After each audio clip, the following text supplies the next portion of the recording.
আজকের কবিতা ক্ষণ মিলন, রবীন্দ্রনাথ ঠাকুরের লেখা। কিছু ভুল ত্রুটি হলে মার্জনা করবেন। পরমাত্মীয় বলে যাকে মনে মানি, তারে আমি কতদিন কতটুকু জানি। অসীম কালের মাঝে তিলেক মিলনে, পরশে জীবন তার আমার জীবনে। যতটুকু লেশমাত্র চিনি দুজনায়, তাহার অনন্ত গুণ চিনি না কো ভাই।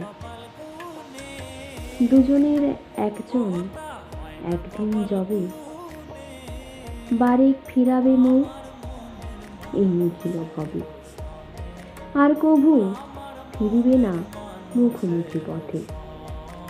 কে কার পাইবে সারা অনন্ত জগতে, এ ক্ষণ মিলনে তবে ওগো মনোহর, তোমারে ঘিরিনু কেন এমন সুন্দর। মুহূর্ত আলোকে কেন হে অন্তরতম, তোমারে চিনিনু চির পরিচিত মম। নমস্কার।